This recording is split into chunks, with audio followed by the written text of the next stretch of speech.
Bonsoir à toutes et à tous et bienvenue dans votre émission Osons Ensemble, l'émission de la Haute-Somme. Aujourd'hui, 9e et dernière édition de ce format. Et pour ce fait, nous allons commencer comme d'habitude avec une petite citation, cette fois-ci de Nelson Mandela. L'éducation est l'arme la plus puissante qu'on puisse utiliser pour changer le monde. Aujourd'hui, nous allons parler scolarité, collège, école. On va parler de nos jeunes.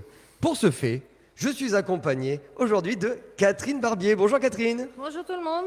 Alors je te laisse te représenter pour ceux qui ne te connaîtraient pas. Alors, me représenter, Catherine Barbier, je suis de Péronne, je suis pharmacien retraité. J'ai 3 enfants, j'ai une vie maintenant très occupée parce qu'en fin de compte la retraite, à la limite, est beaucoup plus prenante qu'une vie active. Et aussi des petits-enfants. Et des petits-enfants, bien évidemment, ce qui fait que la scolarité, je baigne dedans depuis des années. Combien de petits-enfants, Catherine, si c'est pas indiscret? J'en ai 13. Ah ben, ça occupe. Voilà, ça occupe, oui, effectivement. Et donc vous l'avez entendu, nous sommes également accompagnés de Monsieur Vincent Morgan. Bonjour Vincent. Bonjour Jérémy. Alors, petite présentation, on rajoute une petite ligne aujourd'hui, qui est président du Cisco. Alors, voilà. Vincent Morgan, je suis marié, père de 3 enfants. Qui ne sont plus au collège déjà depuis un certain temps. Je suis maire de Tincourt-Boucly et je suis en effet, alors c'est d'actualité aujourd'hui, je suis président du syndicat scolaire de Tincourt-Boucly, qui est un regroupement de 6 villages, donc Tincourt-Boucly, Marquet-Hamelé, Longaven, Temple-la-Fosse, Escourt-le-Bas, Driancourt, et qui regroupe, et dont l'école se trouve à Tincourt-Boucly, qui regroupe ces 6 villages. Alors, ça consiste en quoi être président d'un syndicat scolaire? C'est une question bête, mais je pense que ça peut être bien de préciser peut-être pour les gens. En fait, un syndicat scolaire, le président d'un syndicat scolaire fait le métier que fait le maire quand le maire a une école sur son village. En gros, c'est s'occuper en fait de tout ce qui est des activités périscolaires, tout ce qui n'est pas organisé par l'éducation nationale. L'éducation nationale s'occupe de la partie enseignement pur et tout ce qui est autour. Alors ça va alors là, je peux vous dire que président d'un syndicat scolaire comme maire d'un village qui héberge une école, c'est extrêmement varié. Ça va des bâtiments, ça va à la vie scolaire, ça va à la cantine, ça va à la garderie, enfin toutes ces choses-là, le personnel et voilà. C'est tous les à côté de la vie scolaire. Et donc voilà ce que fait un maire ou un président de syndicat scolaire. Ce que fait un maire. Aujourd'hui, nous accueillons le maire de Épehy. Voici notre invité du jour.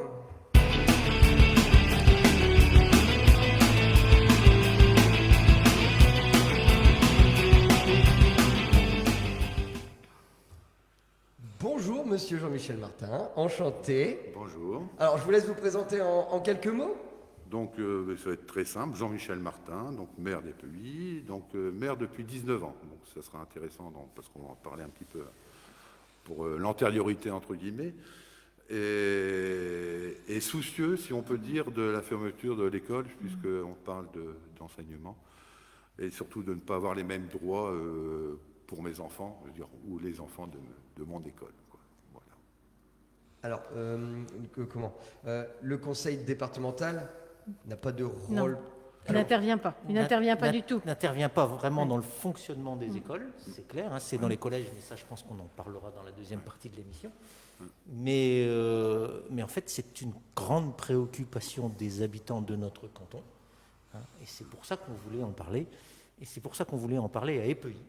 Oui, parce qu'il est évident que de toute manière, la scolarité démarre par les écoles primaires, ce qui maintient aussi un lien important dans nos villages, parce que quand il n'y a plus d'école, et bien évidemment, le village se développe certainement moins bien. Et puis, nos enfants qui sont en primaire, après, ils partent au collège. Et là, le collège, le département est absolument partie prenante. Donc moi, j'avais une petite question à vous poser, parce que bon, on parle quand même pas mal de vous depuis quelques semaines, quelques mois. Et donc, effectivement, il y a un problème de fermeture de classe dans votre village. Et moi, je voulais savoir un petit peu ce qui s'était passé, si vous pouviez nous expliquer un petit peu cette fermeture de classe qui est actée de ce que vous m'avez dit a priori, mais c'est pas toujours définitif, disons qu'il y a d'autres... On a toujours un peu d'espoir. Voilà, donc si vous pouviez nous expliquer un petit peu, je pense que c'est intéressant quand même. Si vous voulez, on reviendra peut-être, ou alors est-ce qu'il faut que je reprenne du début, mais on va résumer un petit peu, mais en courant décembre, donc à l'école des Puys, on a actuellement une centaine d'enfants, 102 enfants, et on a 5 classes. Courant décembre, donc à l'entrée de septembre, il y avait 92 enfants qui étaient inscrits en septembre. Et après, comme nos villages, on a une commune qui fait 1200 habitants, avec aussi une cinquantaine de logements sociaux appartenant à des HLM. Donc, ce qui veut dire qu'on a un brassement, on a aussi des mouvements. Ce qui explique 92 enfants à la rentrée 2020, septembre, et aujourd'hui, on doit être 103 ou 104 enfants, simplement parce qu'il y a des mouvements qui se fait. Ouais, c'est ce qui joue. Et donc, en courant décembre, l'inspecteur de Péronne, de l'académie, a voulu me rencontrer. Donc, on l'a rencontré avec mes adjoints et nous a annoncé que notre effectif redescendait à 80. Donc j'étais surpris, parce que de passer de 100 et quelques à 80, ça fait beaucoup. Alors je savais qu'il y avait déjà 17 CM2 qui s'en allaient, donc c'est un fait. Mais il y avait des rentrées, il y a les petits qui sont là, entre guillemets. Dans les petites sections, hein, des enfants qui allaient rentrer. Et à ça, dans la discussion, on s'est mis à revoir pour début février, pour dire, voilà, laissez-moi le temps de me retourner, de voir la composition, de voir un petit peu s'il y a des familles qui vont arriver.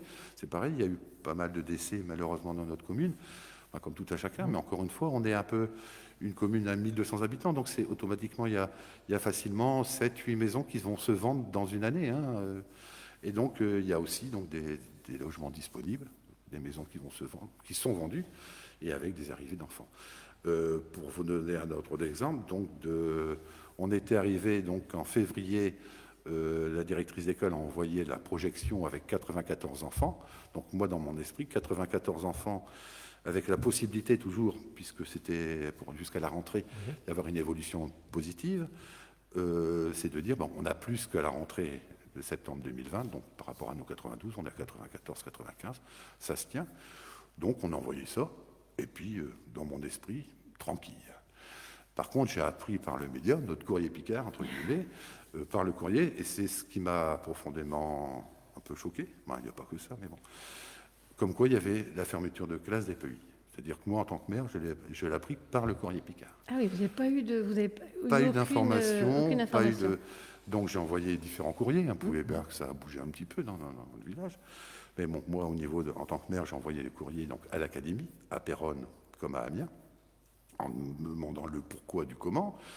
Et de fait, j'avais travaillé aussi sans connaître. Un maire ne connaît pas tout, entre guillemets. Notre rôle, comme tu disais tout à l'heure, Vincent, c'est d'accompagner les enfants dans tout ce qui est structure, donc tout ce qui est périscolaire, cantine, etc., dans les locaux, hein, puis l'encadrement du personnel, non pas des enseignants. Mais moi, cette histoire de réseau d'éducation prioritaire, j'ai découvert. Alors, qu'est-ce que c'est Alors, un réseau d'éducation prioritaire, c'est l'État, donc ça date il y a plus de 20 ans, hein, et ça a été remodifié en 2014.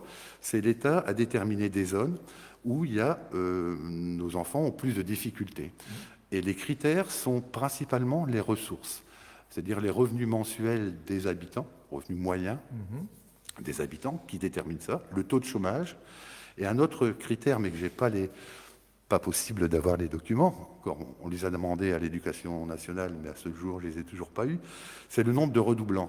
Mais il y a très peu de redoublants maintenant dans les petites sections. Oui, on essaye de pousser un peu plus. Il faut vraiment pratiquement que ce soit les parents qui demandent pour une raison bien spécifique, parce que l'enfant a un problème de santé ou il n'a pas été à l'école pendant ce temps. Quoi. Par rapport au redoublement, moi qui travaille en collège, maintenant c'est les parents qui acceptent, même s'il y a proposition du conseil de classe ou des conseils des maîtres, etc., du redoublement, si les parents veulent que l'enfant avance, il avancera dans tous les cas. C'est une décision des parents maintenant, c'est plus une décision... Et ça, c'est même un petit peu embêtant, parce que pour les parents, alors moi aussi j'étais parent, mais on ne va pas dire que nos enfants sont toujours les plus beaux, mais il reste cet amour qui est là, donc même si... Et donc c'est peut-être bête que ce ne soit pas non plus le corps enseignant qui détermine pour l'éducation même de l'enfant, quoi.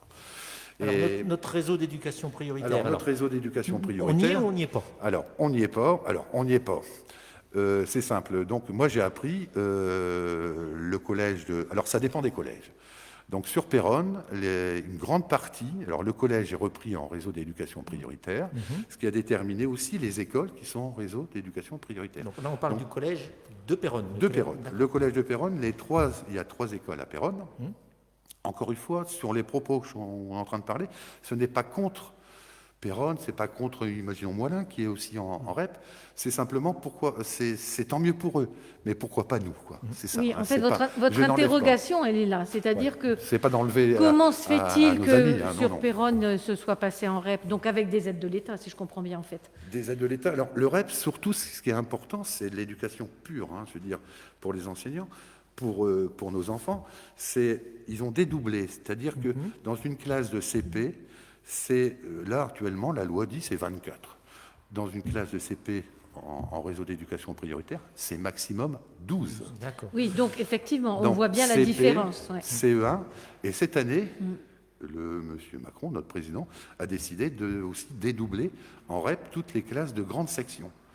Donc vous avez 3 classes qui sont importantes aussi hein, dans l'apprentissage du langage, etc., qui sont de maximum 12. Comprenez bien que pour un enseignant, on peut aider encore plus, entre guillemets, On peut mieux 12 travailler, enfants, ça, on peut c'est nettement sûr. mieux travailler. Dans On peut voir l'accompagnement. dans l'accompagnement. On peut avoir sur 12 un enfant ou 2 ou 3 un peu en difficulté, qu'on va pouvoir aider pouvoir plus aider. facilement, même en prenant les meilleurs pour aussi aider tout le monde. C'est l'histoire, c'est ça. On discutait avec M. Delaire, qui est bien connu dans notre secteur, qui est un ancien enseignant, qui dit oui, c'est bien aussi d'utiliser les porteurs, les enfants qui ont plus de possibilités, pour aider ceux qui sont un peu plus défavorisés. Or là, quand une équipe de 24, voire moi, on parlera sur EPI, c'est pratiquement plus de 30, c'est 32 enfants qui vont être dans la même classe, qui vont faire En 3 niveaux, c'est grande, ça. grande Ouais. section, CP et CE1. Ça, dans l'hypothèse où il y a une classe qui ferme, ça va donner quoi en termes d'effectifs par classe alors? Alors, par classe, aujourd'hui, on a fait... aujourd'hui, on nous a demandé, en fin de compte, de donner l'effectif pour septembre 2021. Et on est content, on est 100. Il y a actuellement 100 élèves. Plus que la rentrée. Plus que la rentrée, 2020. donc 8 enfants de plus qu'en 2020. Bien. Bon, c'est plutôt bon signe. Et il y a également, je rencontre 2 familles lundi, où on a un logement qui appartient à la commune, et là j'ai un potentiel de 2 ou 3 enfants.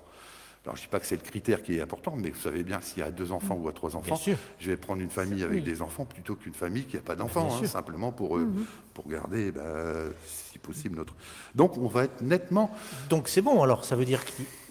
C'est bon. Alors, donc ça, la projection, il y a une commission qui va se réunir dans la 2e quinzaine de juin et qui déterminera s'ils gardent en fin de compte cette classe ou pas. Oui, donc en à ce fait, jour, voilà. Vous à ce serez... jour, je ne sais pas. Et je suis d'un côté positif parce que j'aurais fait tout ce que j'aurais pu. Je ne vois pas, quoi. Ou alors, c'est 150 qu'il me faut pour que je garde une 5e classe, quoi. Je ne comprends pas. Moi, où je suis un petit peu déçu, c'est qu'ils ne tiennent pas compte non plus, donc on n'est pas en réseau d'éducation prioritaire. Tout à l'heure, on en parlait un petit peu. Hein. On serait en réseau d'éducation prioritaire, ce n'est pas une fermeture de classe que j'aurai aujourd'hui. C'est une ouverture de classe. Ouais. C'est quand même dingue, c'est-à-dire qu'on devrait être 6. Simplement, et en faisant 6, j'aurai 12 CP, j'aurai 11, alors peut-être un de moins, mais 11 en CE1, et j'aurai 14 en grande section.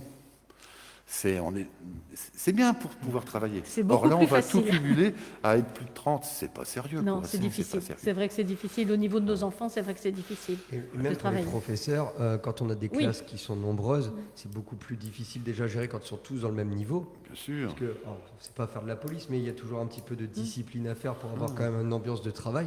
Alors là, avec 3 niveaux différents, des classes chargées, c'est une vraie jonglerie, c'est très difficile C'est pour très un professeur. compliqué. C'est très compliqué. Moi, j'ai des petites filles qui sont dans une école rurale. Et donc, avec justement 2 classes, dont une classe à 3 niveaux, CE2, CM1, CM2. Donc, il fut un temps où les Alors, 3 sœurs étaient dans la même classe, dans les 3 niveaux. Ouais. Et c'est hyper compliqué, quoi. Quand vous avez des enfants qui sont peut-être pas très formatés au niveau scolaire, qui ont tendance Si à vous être tête en avez un l'air, c'est noyau, très si vous avez compliqué. en fin de compte une classe qui est porteuse, quoi, c'est-à-dire les enfants où tout le monde marche en même temps, c'est très bien. Si vous avez en fin de compte un ou deux qui sont un peu de côté, avec moins Et moi, je capacité, plains l'instituteur ou c'est- l'institutrice. Malheureusement, parce c'est au que- détriment de ceux-là, quoi. Ouais. Et ça sera au détriment de ceux-là, ça sera aussi bien au détriment de ceux qui sont défavorisés actuellement, mais ça sera aussi au détriment des bons élèves, Voilà. qui, eux, vont être obligés de retarder un petit peu ou autre. Et puis après, je veux dire, c'est le travail de l'enseignant. Le travail de l'enseignant est très très difficile parce que avoir des classes de plusieurs niveaux, c'est excessivement compliqué quand même. Hein. Alors après, Jean-Michel, bon, moi je te connais bien, je sais que tu n'es pas resté sans rien. Qu'est-ce que vous avez fait avec tout comment tu as dit j'ai écrit, après il y a les parents d'élèves ont fait des tas de choses. Alors les parents d'élèves, tout ça, ils ont fait un super boulot. On a fait un bon travail. C'est pas le bon travail, on a fait le travail qu'on a pu et le travail qui est... On aurait, à un moment donné, j'ai même dit s'il faut aller s'enchaîner à Amiens ou s'enchaîner à Paris, pourquoi pas. Mais après, ça devient une imbécilité. La commune, les habitants du village ont bien réagi. On a demandé, entre guillemets, on a fait un petit tract qu'on a fait passer à droite à gauche pour savoir leurs sentiments ou autre. Je veux dire, les trois quarts nous ont répondu, quoi. Les trois quarts disant si, il faut y aller ou quoi que ce soit. Il n'y a aucun souci là-dedans, quoi. C'est inadmissible, il faut se battre. Il y a les parents d'élèves qui se sont aussi super motivés. Il y a aussi vous avez fait une super vidéo, vous avez fait des vidéos qui sont super, avec une petite qui explique en disant, qui rentre. Alors, on a des locaux aussi qui sont tout neufs. Le bâtiment, en regardant quand vous sortirez, vous voyez, bon, c'est un bâtiment qui est d'après-guerre, qui est à la reconstruction, mais qui est très bien entretenu de l'extérieur, mais à l'intérieur, c'est tout neuf, quoi, je veux dire. On a dépensé, entre guillemets, j'ai fait l'extension de l'école, on a une salle de motricité, on a une salle informatique, on a une salle qui est dédiée à la garderie, et on a une classe supplémentaire. C'était 400 000 € qu'on a mis, entre guillemets, mais on a offert aussi, les 400 000 €, c'est pour l'extension. On a fait, il y a 2 ans qu'on a terminé, toutes les classes ont été refaites. On a acheté également, on a participé grâce à la Comdécom, et puis pour des tableaux numériques. Les tableaux numériques, oui. Donc vous avez tout l'équipement. Il y a tout en fait. L'équipement, et là on nous dit sans nous expliquer. Alors, sans nous expliquer, à un moment donné, moi j'avais discuté avec l'inspecteur de l'académie, qui m'a dit, de Péronne, qui m'a dit, oui, c'est pas de chance, vous n'êtes pas en REP, c'est pas de chance, ça s'explique pas. J'ai dit oui, mais on fait quoi Tenez-en compte, au moins, ou expliquez, donnez-nous... Donc là, à l'heure actuelle, vous êtes en attente de la réponse qui va y avoir lieu après cette réunion du mois de juin. Oui. Alors, donc, si vous voulez, il y a plusieurs choses. En même temps, je n'ai pas fini de répondre à Vincent, mais si vous voulez, on a donc différentes manifestations ont été faites, comme j'ai dit, avec les je me souviens vidéos, t'avoir etc. suivi, tu étais avec un mégaphone dans les rues de Péronne. On a fait ici aussi, on a fermé le village, tout était symbolique, quoi, mais on a pour faire du bruit, c'est malheureux, c'est pour faire du bruit. Bruit qui a été entendu de la sous-préfecture, de la préfecture et du ministère de l'Intérieur. C'était, puisqu'il y avait... les anciens RG, moi c'est plus comme ça que ça s'appelle, mais ils sont venus, ils étaient très gentils. J'ai expliqué que moi je voulais pas. On n'a jamais rentré dans l'école alors qu'il y avait les enfants. Je voulais pas non plus. On n'est pas là pour dramatiser. On veut l'inverse, avoir une meilleure solution. On ne va pas les embêter là actuellement, quoi. Ça serait à l'inverse de ce qu'on souhaite. Et donc, on a fait le blocage et puis en laissant des tracts, en disant pourquoi, expliquer le pourquoi. On a mis les affiches. Et après, quelques temps après, 15 jours, 3 semaines après, on a été à Péronne, où là, je peux remercier tous mes copains élus, entre guillemets, où j'avais invité, au sein de la Comdécom, j'avais tous les adresses, donc tous ceux qui pouvaient venir. Et il y a eu des photos de prise à ce moment-là par la presse, et je peux vous dire qu'il y avait beaucoup de gens. Bon, j'avais dit, venez avec vos écharpes. Il y a des maires et des maires adjoints qui étaient présents pour montrer leur solidarité et leur incompréhension. Et donc ça a été tout donc ça, c'était pour me faire manifester au niveau du public notre mécontentement. Mais à ça, bien sûr, en tant que maire, on fait différents courriers. Alors moi, j'ai écrit au président de la République, Madame Macron, et c'est la seule qui m'a répondu.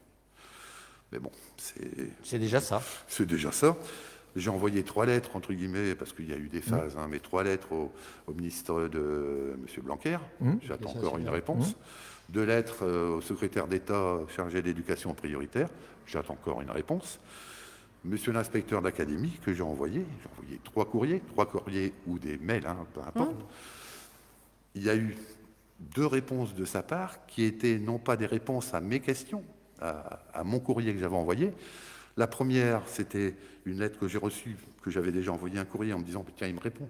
Mais non, c'est pour me dire que demain, le lendemain, il y avait une réunion, il y avait une commission départementale qui se réunissait pour statuer sur la fermeture de l'école. Et ça, imaginons de mémoire, c'était le 18 février, 12 ou 18, ça doit être le 18. Et moi, j'ai reçu ce courrier-là, un mail, à 17h. Et moi, je suis en activité, donc je reviens ici les 18h30, j'ai ce mail-là, et donc j'ai répondu tout de suite, en donnant encore d'autres arguments, quoi que ce soit. Je ne sais même pas s'ils ont tenu compte. Le lendemain, il y avait la réunion. Mais à ce document-là, à ce mail-là, il y avait un document attaché.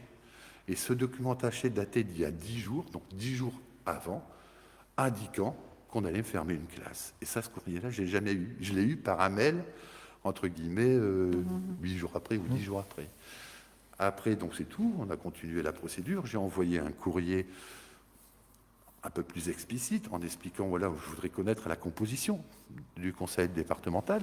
Je pense qu'il y a peut-être, je ne suis pas sûr, peut-être des représentants du département, peut-être conseil départemental de l'éducation nationale. Je ne sais pas. Après, c'est que les écoles. Donc, je ne sais pas, sous réserve. Mais j'ai appris tout ça par Internet, parce que c'était une grande muette, l'éducation nationale. On n'a pas beaucoup d'informations. J'ai appris, en fin de compte, par Internet, que ces membres du conseil départemental de l'éducation étaient élus pour 4 ans. Et sont élus par qui? Ben, je ne sais pas, mais je suppose que s'ils sont élus, c'est en partie soit des grands électeurs, soit des maires, ou s'élisent eux-mêmes. Et sont incapables d'avoir les réponses. Et à ce jour, Oui, il n'y a je pas ne de sais toujours réponse. En pas. fait, le problème est là, c'est qu'on ne sait pas à qui on s'adresse. On ne sait pas à qui on s'adresse. On ne donne pas, même pas, on n'a pas le respect, entre guillemets, de répondre. Et ça, c'est grave. Oui, c'est grave. J'ai eu après, donc, lorsque mes copains nous ont accompagnés, les parents d'élèves, etc., qu'on a fait la manifestation à Péronne, j'ai été reçu par monsieur le sous-préfet, le secrétaire général, et puis monsieur Miamé, qui est l'inspecteur académique de Péronne. Et puis il y avait aussi Éric François qui nous accompagnait, parce que je venais bien sûr pour ma commune, mais cette histoire de REP, c'est pour tout le monde, c'est pas que ça. C'est pour ça que si demain, nous, sur EPU, on aurait la chance de garder notre 5e classe, il faudra continuer l'année prochaine. Parce que le problème qu'on a là sur EPU peut être ailleurs. Et puis c'est pas normal de ne pas donner les mêmes droits, les mêmes possibilités à tous nos enfants de notre secteur, quoi. Sinon, ça ne se comprend pas. Ou alors, il faudrait que vraiment ça soit argumenté dans le sens où, je ne sais pas, où à EPU, il y aurait une richesse qui ferait que la commune pourrait, je ne sais pas, mais c'est pas le cas, loin s'en faut, quoi. Donc à ça, je ne sais plus où j'en étais. C'est après manifestation. Après la manifestation ou quoi que ce soit. Et donc moi, après, ça n'a été qu'une discussion comptable, très bien reçue par monsieur le sous-préfet, qui était charmant et tout. Et même à la fin, après j'ai pu le revoir en me disant qu'il avait apprécié que j'étais, pourtant j'avais parlé longtemps, mais que j'étais resté très, très humble et très gentil. Mais à un moment donné, il y avait des discussions où on m'a dit, mais vous savez, dans une école, s'il y a 3 niveaux, c'est pas grave. Il y a pire ailleurs. Et je lui dis, mais je m'en fiche de pire ailleurs. On peut pas s'en contenter, sérieux, quoi. Mais je suis resté très courtois, où j'ai freiné mes... Mais bon, peu importe, ça s'est bien passé. Ça s'est bien passé. Mais suite à ça, donc on revient. On n'a toujours pas plus avancé, nous, de notre côté. Toujours pas de réponse de l'académie. On a fait une réunion de conseil. La réunion de conseil, on a déterminé on faisait un recours, parce qu'il y a un arrêté qui a été fait par l'Éducation nationale sur la fermeture, la clôture de cette classe, quoi. Et donc, on est passé... Donc, j'ai été rencontrer un avocat sur Amiens. Cet avocat m'a dit, dans un premier temps, écoutez, on va faire déjà un courrier. Donc, on a envoyé un courrier relatant et demandant différents documents.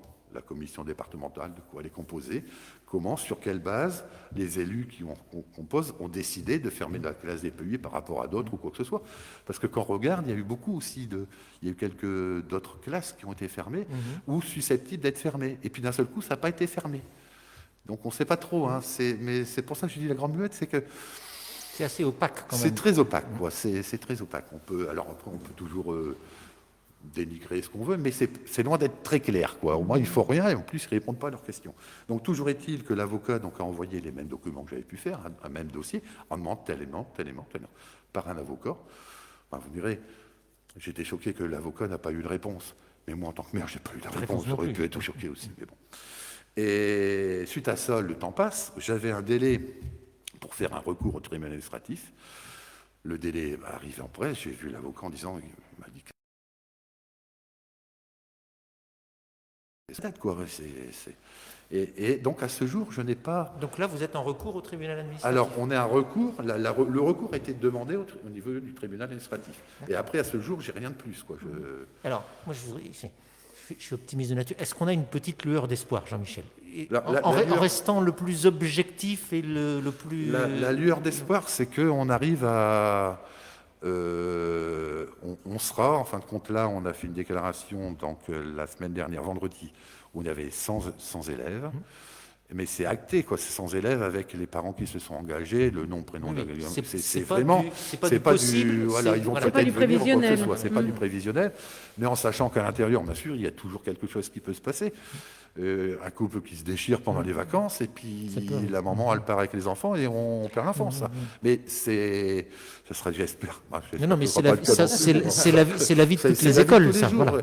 Et on a là la potentiel de 2 ou 3 en plus, donc on serait supérieur à. Et là, je ne pourrais pas comprendre, quoi. Mais ça ne nous enlève pas aussi, donc ça, c'est une chose. Je pense, j'espère, entre guillemets, qu'on gardera cette 5e classe, mais ça n'empêche qu'il faudra qu'on se batte aussi pour le reste, quoi, pour être reconnu en réseau d'éducation prioritaire. Parce que même si j'ai ma 5e classe, j'aurai toujours au moins des niveaux un peu similaires. Pas 3 classes, mais au moins 2 classes où ils vont être... le combat restera le même si la classe est sauvée. Classes à 12, hein. J'aurais jamais les 3 classes à 12. C'est pas une fin en soi non plus d'avoir... parce que 12, pourquoi pas 14 ou pourquoi pas 18, c'est pas ce terme-là. Mais c'est de donner au moins les moyens partout. Et quand on regarde pourquoi, je reviens sur Péronne encore une fois, c'est pas par rapport à la ville de Péronne, mais pourquoi, à votre compte, Péronne a les moyens d'être elle est en REP, et que nous, dans le canton de ex-canton de Roiselle, il n'y a aucune. Aucune, quoi. Et là, on peut se poser des questions. Moi, j'ai dit à l'inspecteur aussi, parce que tout à l'heure, je rebondis un petit peu sur ce que tu avais dit en tant que président de Cisco. J'ai une certaine antériorité de mon village. Bon, ça fait 19 ans que je suis maire, mais avant, j'ai jamais été adjoint.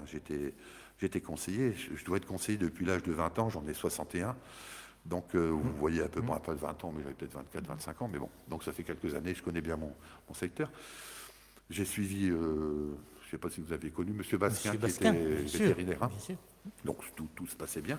Mais on a mis en place assez vite, et ça, j'ai mis en place ça doit faire 15-16 ans, à EPEI, on est capable, à EPEI comme sûrement aussi Vincent, mais on est capable de prendre les enfants à 7h30 le matin, le lundi, mardi, mercredi, jeudi, vendredi. Il n'y a pas l'école le mercredi, mais j'ai l'acte garderie, mon centre aéré plutôt, qui est là.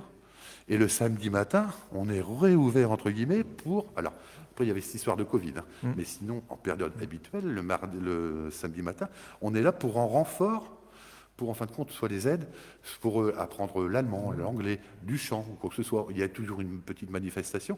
Et on met même en place, on fête les anniversaires pour les familles, en fin de compte, qui sont peut-être un peu compliquées de recevoir les copains, les copines, ou quoi que ce soit. Ou alors c'est trop cher. Ça se fait le samedi, et puis on fait un petit gâteau, et puis voilà, pour essayer de fédérer. Et ça, je fais tout le long de l'année, c'est ce qu'on met en place. Hors période scolaire, c'est un centre aéré qui prend la suite. 7h30 jusqu'à 19h le soir. Alors, s'il n'y a pas d'enfants, on arrêtera à 18h30. Mais je veux dire, on a une longueur et on fait ça à part 3 semaines au mois de juillet. Non, 3 semaines au mois de août. Parce que les 3 semaines au mois d'août, parce qu'après les musiciens ils viennent, non, c'est pas là, cette année ils vont être en même temps, ça va aller, mais pendant 3 semaines, parce que il faut bien que les gens prennent des vacances aussi. Prennent des vacances. Et à Noël, on fait pas. À Noël, on fait rien parce que il faut solder les vacances, quoi. Et ça, on est quand même une commune de 1200 habitants. Et on est obligé, alors nous, mais comme toi, ou pas, mais on est obligé de faire ça pour dire, voilà, de garder nos enfants, pour que notre territoire soit attractif, que notre commune reste vivante. Et là, on a sur un comptage, on a l'éducation nationale qui nous a, qui ne fait pas dire qu'ils nous mettent des bâtons dans les roues, mais pas loin, quoi, qui font rien et qui ne répondent même pas à nos questions, alors qu'on a démontré depuis des années qu'on va dans le sens de l'éducation, dans le sens des enfants. C'est ça le but, quoi. Donc il ne faut pas lâcher l'affaire. Non, il ne faut pas lâcher, Jean-Michel. Et nous, on t'aidera à pas lâcher. On a commencé avec toi et on ne te lâchera pas, ça c'est sûr. Alors, moi j'étais à fond dans le débat depuis tout à l'heure.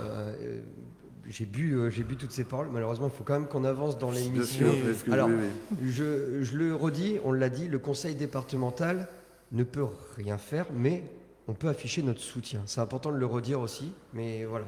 Le conseil départemental en tant que tel n'intervient pas dans le Voilà. fonctionnement des écoles, sauf que, ce qu'on disait avec Catherine au départ, tout ce qui préoccupe les habitants de notre canton, tout ce qu'on peut faire pour aider les habitants de notre canton, c'est de notre devoir de le faire, c'est notre envie de le faire. Nous, on est candidat pour aider notre canton, pour faire vivre notre canton, on l'a dit, pour le développer, pour le dynamiser, pour l'animer, et pour qu'il soit le plus vivant, le plus attractif possible.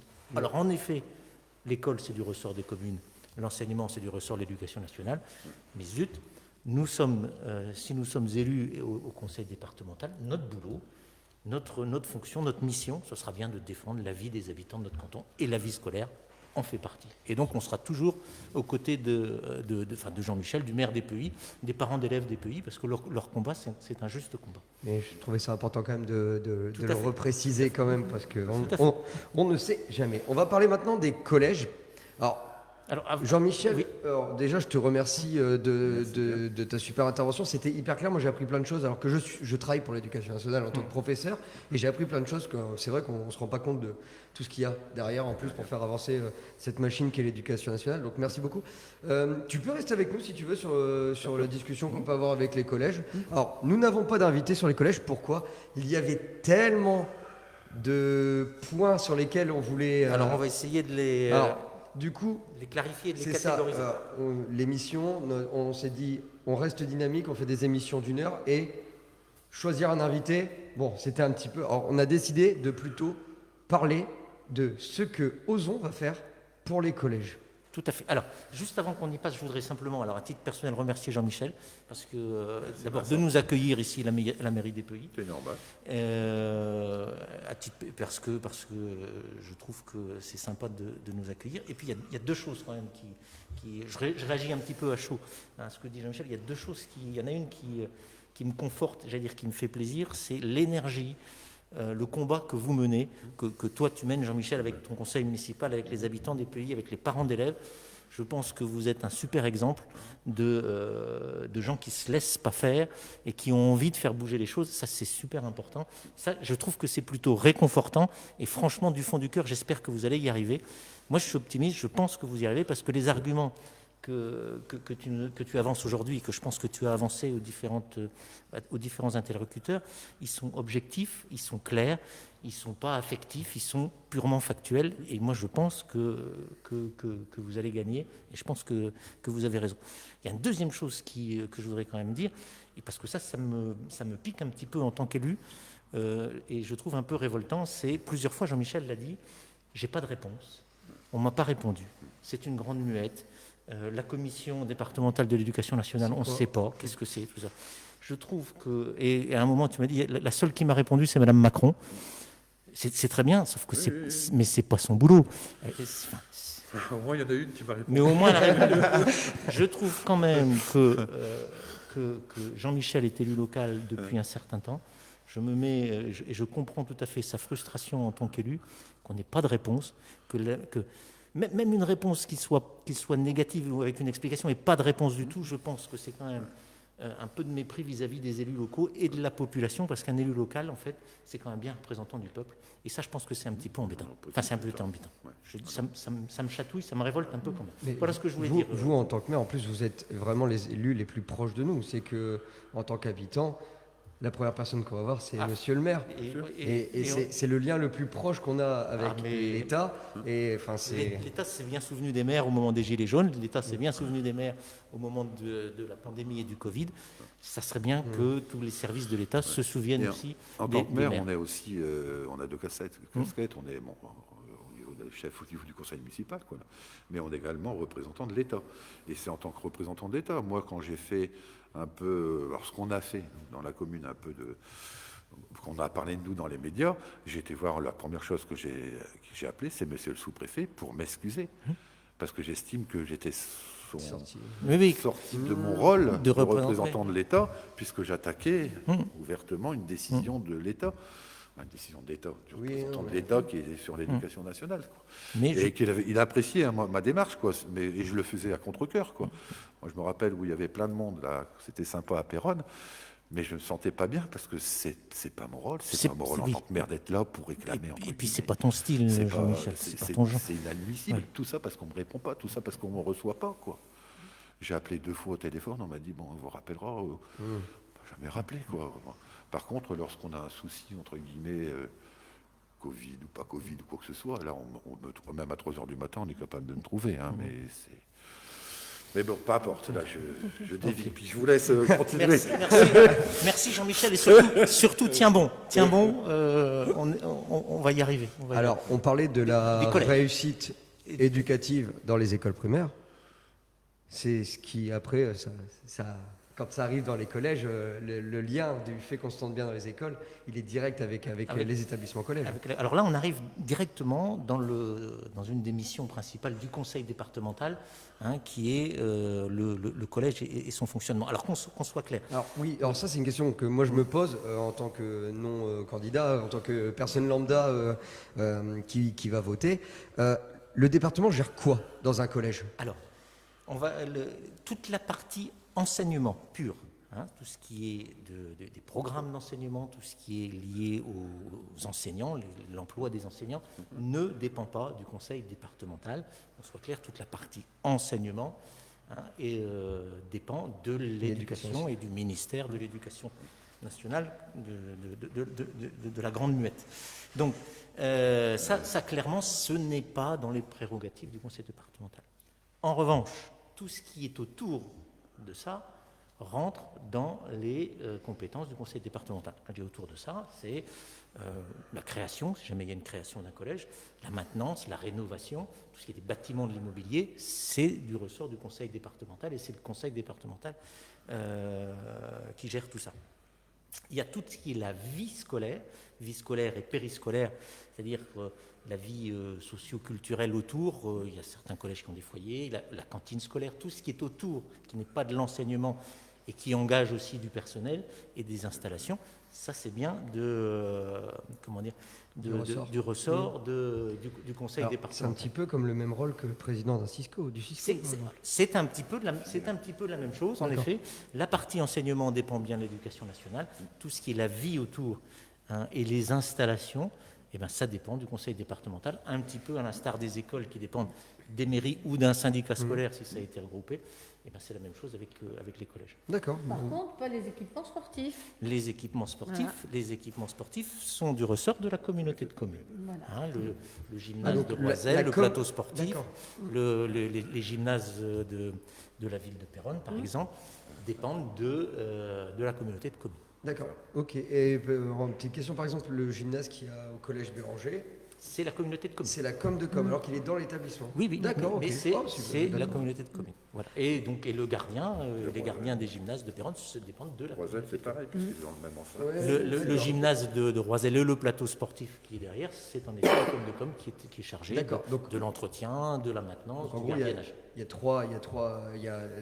la Grande Muette, l'Éducation nationale, la com de com et le conseil départemental. Tout à fait. Pour ça, gestion de La territoire. Grande Muette, normalement, c'est l'armée. Hein. Oui, c'est vrai. On en a trouvé une Voilà, vous deuxième. en avez trouvé une deuxième, mais bon. Mais il n'y a pas voilà. longtemps, ils ont parlé un peu, c'est pour ça qu'ils sont un peu moins muets. Mais... Alors, Ozon va faire quoi? Alors, on voudrait intervenir dans les 3 domaines. D'abord, ce qui est important pour nous, c'est la réussite éducative.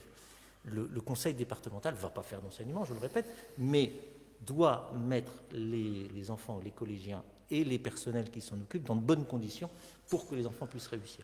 Alors, des bonnes conditions, c'est d'abord des conditions immobilières. C'est-à-dire que la maintenance, la rénovation des collèges, c'est pour nous une priorité. Et il faudra faire très très attention, notamment à un collège en particulier, c'est le collège de Roiselle, hein, qui a un effectif qui n'est pas forcément très élevé. Et donc il faudra être très très vigilant. Et ça, on prend l'engagement solennellement d'y faire particulièrement attention à ce que le collège de Roiselle ne soit pas le parent pauvre des collèges du département, hein, simplement parce qu'il est peut-être un petit peu au bout ou qu'il a un peu moins d'effectifs que les autres. Donc je pense qu'il faudra qu'on soit très vigilant pour la vie du collège de Roiselle. Donc ça, c'est la première chose. Donc ça, oui, immobilier, maintenant, ça c'est une des priorités.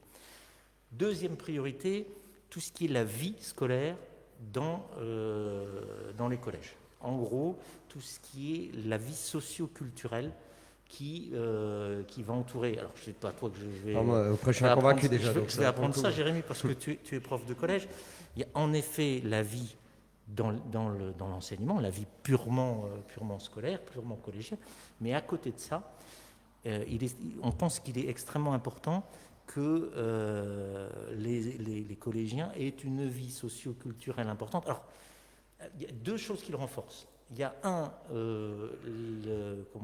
l'usage de plus en plus important d'Internet et des réseaux sociaux qui ont tendance à désociabiliser les jeunes de 12-16 ans. Et donc, on pense que c'est important que pendant la vie au collège et autour du collège, en dehors des périodes d'enseignement, il y ait suffisamment d'activités socio-culturelles, et ça, on voudrait les promouvoir, mettre de l'argent, mettre des animateurs à disposition pour que la seule alternative des collégiens en dehors du temps scolaire ne soit pas uniquement les réseaux sociaux et Internet, mais qu'il y ait autre chose. Et c'est particulièrement vrai à cause d'Internet, et c'est particulièrement vrai pour une deuxième raison dans la période actuelle, c'est que pour l'instant, on est encore dans une période qu'on va dire de Covid, ou de restrictions, et que j'espère bien qu'à partir de cet été et de l'automne, on va en sortir. Donc il va falloir retrouver les anciens réflexes et en fait, en quelque sorte, redonner une vie sociale à nos collégiens. Parce que depuis 1 an et demi, ils l'ont forcément un peu perdu, puisqu'ils ont vécu chacun de leur côté. Donc ça, c'est important. Ça, c'est le deuxième axe de l'immobilier. Deuxième axe, tout ce qui est la vie socio-culturelle. Troisième axe, alors je le répète parce qu'on en a déjà parlé une fois dans une émission, si tu te souviens bien, Jérémy. On a parlé de plein de choses. Alors c'était pas un piège. Quand on a fait l'émission sur l'agriculture. Ah, les circuits courts. Les circuits courts, hein, on a bien dit ça. Catherine s'en souvient très Qui bien. nous tient fort à cœur et que le polo revendiquait régulièrement. Tout à fait. Et donc, on a ce que je vous ai dit tout à l'heure, dans tout ce qui est de ressort du conseil départemental, il y a en effet la restauration dans les collèges, et ça, on veut favoriser. Alors, c'est peut-être parfois un petit peu choquant, aller jusqu'à peut-être imposer, au moins une certaine proportion. Jusqu'à un certain niveau. Voilà, de se fournir localement via des circuits courts dans les cantines qui relèvent du conseil départemental. On l'avait dit dans cette émission sur l'agriculture en disant il y a celle des collèges, mais il y a aussi tout ce qui est des lieux de restauration qui dépendent du conseil départemental. Il n'y a pas que les collèges, mais les collèges en font partie. Et pour nous, ça, c'est une manière de remettre en avant aussi notre territoire. Tout à fait. Et la dernière chose, la quatrième, et qui est un lien aussi avec une des actions de l'éducation nationale, c'est sensibiliser en dehors de la vie scolaire les collégiens à l'environnement, au développement durable, au respect de la nature. Alors, il y a quelque chose qui a été mis en place il n'y a pas très longtemps dans l'éducation nationale, qui sont les éco-délégués dans les collèges. Alors, on a les délégués de classe qui sont élus en début d'année, qui représentent la classe dans tout ce qui concerne le collège. Et ensuite, on a les éco-délégués, qui est une deuxième élection de délégués. Et là, pour le coup, ils mettent en place des actions dans l'établissement pour comment on peut trier correctement. Maintenant, moi, dans ma classe, il y a la poubelle jaune. Et voilà, comme ça, on ne jette plus de papier dans la poubelle normale, ça va dans la poubelle jaune. J'ai vu des établissements mettre en place des poulaillers. Donc, ils ont un petit poulailler, comme ça, en fait, les déchets de la cantine, au lieu d'être jetés, ils sont donnés aux poules. Il y a des petits œufs qui sont utilisés maintenant aussi pour faire des activités pour les plus jeunes, etc. Enfin, il y a plein de choses à faire. Je pense qu'en effet, il y a en effet maintenant, quand on élit par classe un délégué de classe et on élit également un éco-délégué, c'est comme ça que fonctionne l'éducation nationale, et en miroir de ça, je pense que c'est important que le conseil départemental favorise toutes les actions en dehors donc, de la vie purement scolaire, collégienne, de l'enseignement, dans les actions qui sont au périphérique, qui sont autour de ça, en disant voilà, on va faire des actions, on va mettre à disposition, on va aider, on va sensibiliser, développement durable, les énergies renouvelables, le tri des déchets, tout ce qui a trait au développement durable, c'est maintenant qu'il faut le faire. C'est maintenant dans les écoles, c'est sûr, mais dans tous les collèges. Et là, le département peut faire quelque chose. Moi, ce que j'aime bien, c'est que dans l'ensemble de nos émissions, en fait, c'est le genre de choses qui pourraient se mettre en place aussi dans les discussions qu'on a pu avoir par rapport à l'environnement, on vient d'en parler, par rapport à la culture. Donc, on parlait des activités socio-culturelles, mais aller voir un spectacle en journée pour un collège, enfin, mettre en place peut-être des... Bon, je parle toujours de musique, mais il n'y a pas que ça, il y a du Ça peut théâtre. être du théâtre, ça il y peut a être de la plein de choses. peinture, ça peut être de la danse. Et ça permettrait de remettre un petit peu les artistes en avant. Les jeunes découvrir des choses, peut-être se découvrir des passions et apprendre à se découvrir. Parce que le collège, c'est une étape hyper... Alors là, je parle en tant que prof amoureux de son travail. C'est une des étapes les plus importantes dans la construction d'un enfant. Quand il arrive en 6e, c'est encore un petit bébé. Et quand il sort en 3e, c'est un ado. Et il y a une vraie transition qui est hyper importante. Et la valeur de tout ce qu'on apprend, on apprend à se construire, on apprend à forger sa propre identité dans un collège. Quand on sort du collège, on a déjà tout doucement ces petites idées. Et le fait d'avoir parlé de ce qui se passe à côté de chez nous, d'avoir découvert de la musique ou un spectacle de danse. Mais moi, ça, c'est un univers que j'aime bien. Tu te fais un copain et tu te crées ton propre univers à toi. Et c'est primordial dans l'évolution d'un jeune. Et je crois que le département a justement innové, et je pense que c'est quelque chose, quand on sera élu, qu'il faudra absolument faire perdurer. C'est ce qu'ils ont appelé le chéquier collégien, c'est-à-dire que tous les collégiens ont reçu des chèques avec une certaine somme allouée au sport, c'est-à-dire au paiement des licences pour qu'ils puissent justement pratiquer dans des associations, et à la culture. Et donc je pense que ça c'est vraiment primordial et que c'est quelque chose qu'il faudra absolument pérenniser. Oui. Donc voilà, 4 grands axes, la maintenance, la rénovation, l'entretien des collèges en faisant attention au collège de Roiselle, la vie sociale, tout ce qui est en fait, c'est une manière de lutter contre l'isolement, c'est remettre du lien social, les circuits courts dans tout ce qui est des cantines scolaires. Que ce soit collège ou école, voilà. Tout ce qui est de la restauration qui dépend de l'administration, et puis la sensibilisation au développement durable dans la vie collégienne. Donc, voilà. Mais moi, là, pour le coup, vous prêchez un convaincu et vous arrivez à convaincre un convaincu. Non, pour le coup, moi, vraiment, c'est le cœur de mon métier. Et voilà, dans ce que vous dites, en plus, nous, en tant que professeur, dans mon établissement, on essaye de mettre en place la transversalité. Ça veut dire que moi, en tant que professeur de musique, j'ai travaillé autour du système immunitaire. En tant que professeur de musique, j'ai travaillé avec le professeur d'anglais. J'ai travaillé avec la documentaliste, j'ai découvert des univers. Et en fait, nous aussi, en tant qu'adultes, on apprend à se construire avec les enfants. Et du coup, on avance tous dans le même sens. Et c'est vraiment le collège, c'est le cœur de notre secteur. C'est ce qui va continuer à faire vivre la Haute-Somme. C'est nos jeunes, de toute façon. Le collège, c'est notre avenir, parce qu'en fait, c'est nos jeunes, donc c'est notre avenir. Donc il faut le préserver et l'aider. Préserver et l'aider. Ouais. Merci à toutes et à tous. Je passe sur cette caméra-là. Pardon, j'ai l'habitude d'être sur la gauche. Merci à toutes et à tous d'avoir suivi cette dernière émission en direct. C'est pas la dernière chose que nous allons faire sur la page. Attention, c'est la dernière émission en direct, le dernier format. Alors Vincent, un petit message pour peut-être l'ensemble de nos invités, toute cette super expérience qu'on vient de vivre, parce qu'on a tous appris énormément de choses et je suis presque un petit peu ému d'arrêter les émissions en fait. C'est vrai que, première chose, qu'on soit bien clair, c'est la dernière émission sur ce format-là. Là, vous allez avoir plein de surprises dans les 2 semaines qui viennent avec des formats un petit peu différents.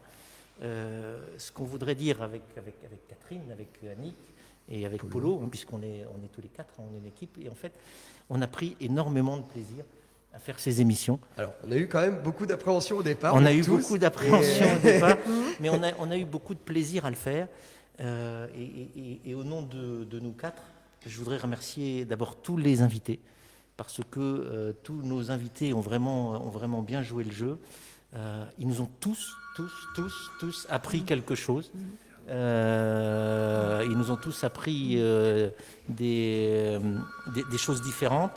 Ils nous ont tous en fait donné envie d'aimer notre canton de manière différente. Ils nous ont donné envie d'être fiers de notre canton. Et en fait, c'est tout à fait. Ils nous ont montré en fait la voie pour qu'on prenne notre destin en main. Je rappelle, c'est un de nos mots-clés au départ. On veut prendre notre destin en main. Et en fait, les invités, ils nous ont donné envie de prendre notre destin en main. Ils nous ont appris avec beaucoup de modestie, avec beaucoup d'humilité, de clarté. Ça, c'est vraiment quelque chose que j'ai retenu parce qu'on a rencontré que des gens qui sont incroyables. Et ils ont toujours pris, avec beaucoup de recul sur ce qu'ils font, etc. Et moi, en écoutant l'ensemble de nos conversations, c'est mais c'est incroyable. Et c'est à côté de chez nous, on n'est pas forcément au courant. Et c'est ça, avec énormément hyper Alors, humble. je peux dire un truc, c'est qu'en fait, ils nous ont vraiment donné envie d'oser. En fait. Ils ont donné envie d'oser, et ça c'est bien. Je voulais aussi remercier, c'est tous nos auditeurs, auditeurs ou téléspectateurs. Alors j'ai fait un rapide calcul. On a, depuis qu'on a démarré, on doit avoir à peu près 10 000 vues sur l'ensemble de nos émissions. C'est pas négligeable pour un canton comme le nôtre. Et on a dépensé beaucoup d'énergie, en fait. Je te remercie, Jérémy. et puis des gens qu'on ne voit pas, qui sont derrière, c'est toute la technique. Ils ont un peu le rôle ingrat de gens qu'on ne voit pas, mais qui sont là parce que ça demande beaucoup de travail. C'est vrai que tous les quatre, on voudrait les remercier, parce que c'est important d'être avec nous. C'est une épreuve qui n'est pas facile. Mais un grand merci de nous avoir confortés dans cette idée d'envie d'oser. Et puis je voudrais terminer en disant, écoutez, à tous ceux qui nous regardent et tous ceux qui nous écoutent, et maintenant c'est à votre tour d'oser. C'est à votre tour d'oser. Le 20 juin, vous savez ce que vous devez faire pour oser. Vous savez ce que vous devez faire pour mobiliser les forces vives du territoire, pour nous aider à rendre ce territoire plus dynamique, à l'animer, à le développer, parce qu'on l'aime, ce territoire, on aime notre canton. Il faut que vous nous aidiez en fait à aller plus loin. Donc oser, le 20 juin, c'est très important pour nous. Merci à toutes et à tous d'avoir suivi toutes ces super émissions que vous pouvez retrouver sur la page Facebook et également sur la page YouTube. Si vous avez des questions, n'hésitez pas à nous les envoyer en message sur la page Ozon ou sur notre adresse mail que vous retrouverez sur notre page Facebook également. Rendez-vous sur la page Facebook pour de nouveaux formats à partir de la semaine prochaine que vous découvrirez bientôt. On prépare des petites choses pour continuer à mettre en avant notre canton, pour mettre en avant aussi ce que Ozon va proposer, ce que Ozon va mettre en place quand ils seront élus. Donc en attendant, je vous dis à bientôt et ensemble, Ozon!